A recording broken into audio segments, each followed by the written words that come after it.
Hai, kembali lagi channel tutorku. Jadi untuk pertemuan kali ini kita akan belajar menggunakan rumus absolut pada Microsoft Excel.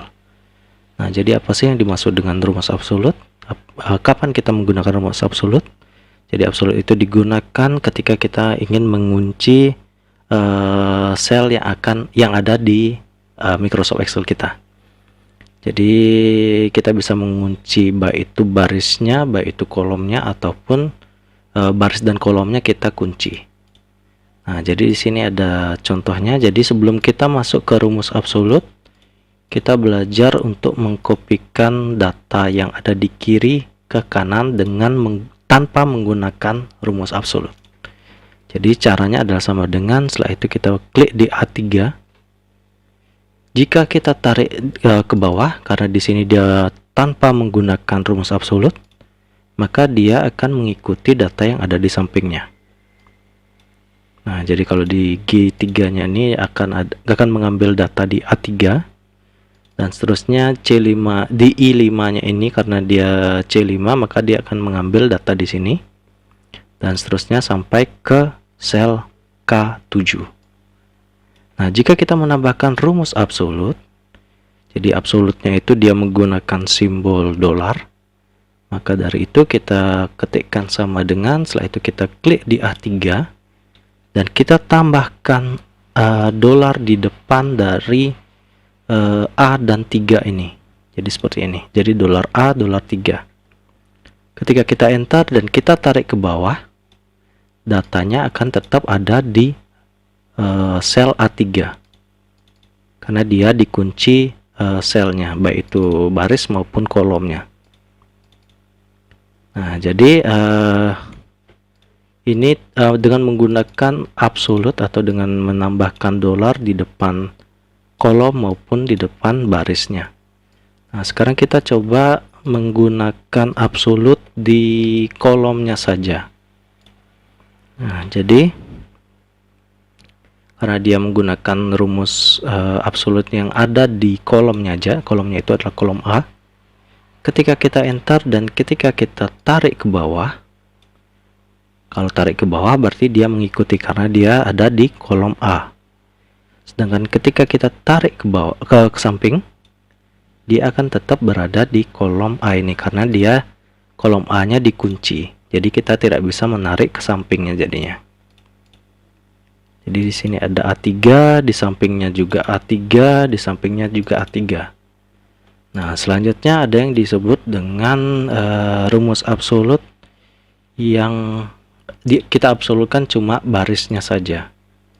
Jadi karena dia yang yang diabsolutkannya itu adalah barisnya, maka rumusnya adalah A dolar 3.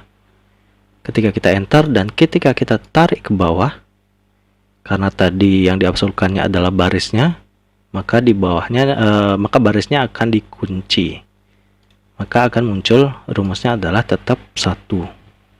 Hasilnya tetap 1. Ketika kita tarik ke samping, dia akan berubah.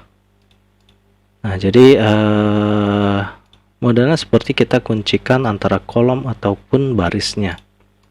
Jika kita tarik ke bawah, yang kita absolutkannya itu adalah barisnya, maka dia akan tetap berada di sini. Jadi yang di sini saja dia di copy.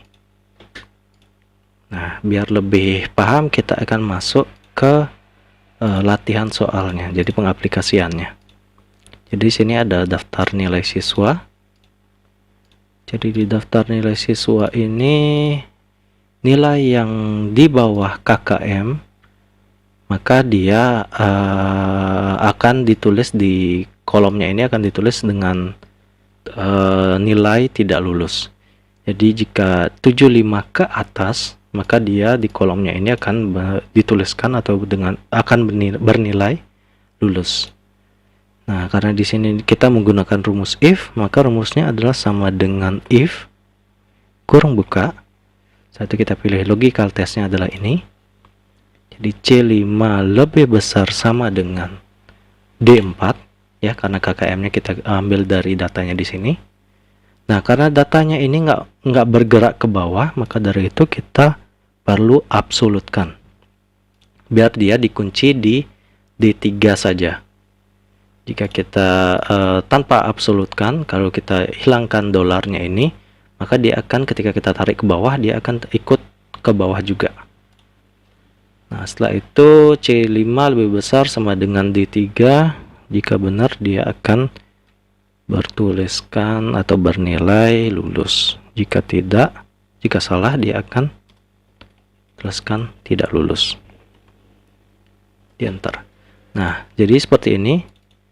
Ketika kita tarik ke bawah, nah jadi yang di atasnya itu kan C5 lebih besar daripada D3. Di bawahnya dia akan C6 lebih besar daripada D3. Jadi D3 nya ini nggak akan ketarik ke bawah juga.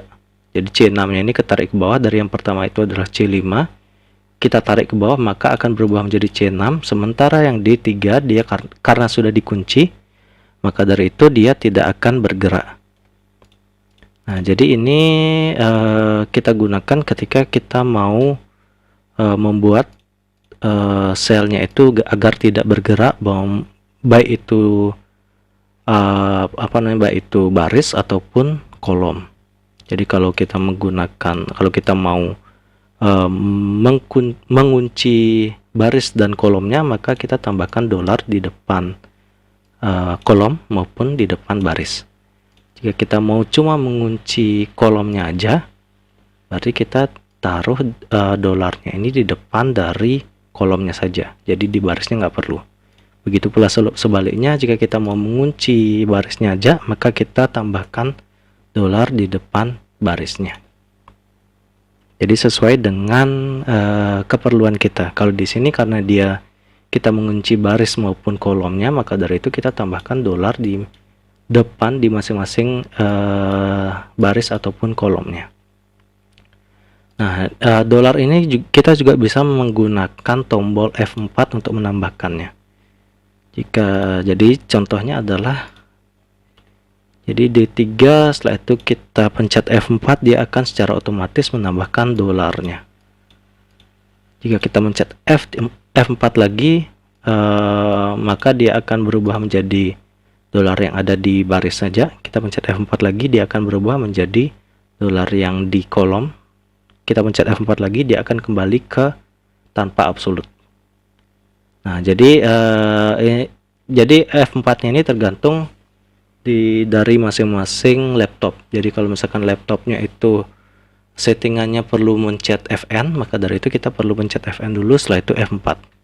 Jadi kalau di komputer biasanya dia langsung pencet F4 akan langsung muncul absolutnya.